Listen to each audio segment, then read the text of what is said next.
नवसाला पावणारी खांदेची कुलस्वामिनी आई भगवती एकविरा देवीच्या यात्रा उत्सवाला प्रारंभ झाला।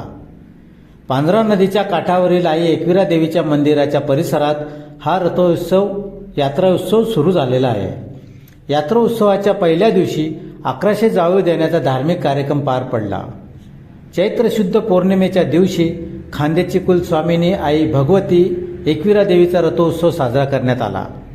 या रथोत्सवाला आमदार अनुप अग्रवाल यांच्या पत्नी सौ अल्पा अग्रवाल, महापौर महादेवी परदेशी, उपमहापौर ज्योत्स्नाताई पाटील, मंदिराचे ट्रस्टी सोमनाथ गुरव, चंद्रशेखर गुरव यांच्या हस्ते पूजा आरती करून रथोत्सवास प्रारंभ झाला। फुलांनी सजवलेल्या पितळी रथातून आई एकविरा देवीची मूर्ती ठेवून शहरातून रथाची मिरवणूक काढण्यात आली। शहरातील विविध प्रमुख मार्गांवरून रथाची मिरवणूक नेण्यात आली। या रथोत्सवास तसेच आपली मानता फेडण्यासाठी खानदेशातूनच नव्हे तर मध्य प्रदेश, गुजरात तसेच महाराष्ट्रातून हजारो भाविक सहभागी झाले होते। तसेच आई एकविरा देवीचे हजारो भाविकांनी दर्शन घेऊन महाप्रसादाचा लाभ घेतला। स्वामींनी आई एकविरा देवीचा रथ शहरातील विविध मार्गावरून नेण्यात आला।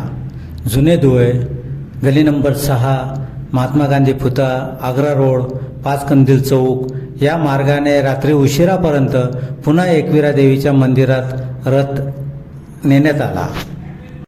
यावेळी सौ अल्पा अग्रवाल, महापौर सौ मायादेवी परदेशी, उपमहापौर सौ ज्योत्स्नाताई पाटील, मंदिराचे ट्रस्टी सोमनाथ गुरव, चंद्रशेखर गुरव यांच्या हस्ते पूजा करून रथास प्रारंभ करण्यात आला। यावेळी हजारो भाविकांनी दर्शन घेतले। यांचा पहिला प्रथम मानाचा आहे आई साहेबांच्या चरणी अर्पण होतोय।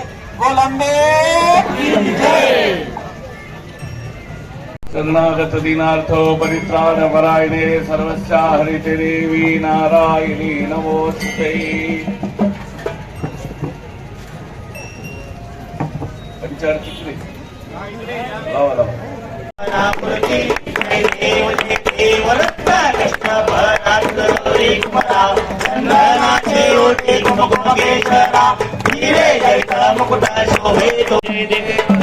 धरती कांबर फणीवर बंधना सरसोंड वक्र तुंडत्री नयना ताज रामाचा वटपाय।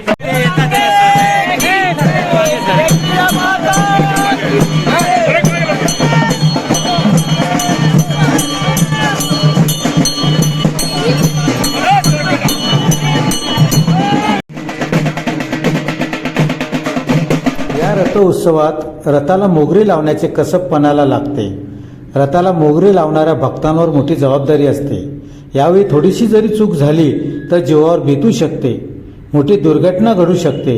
परंतु हमाल मापाडीचे नेते गंगाधर कोळेकर यांच्या नेतृत्वाखाली त्यांच्या सहकाऱ्यांनी मोगरी लावण्याचे काम चोखपणे पार पाडले।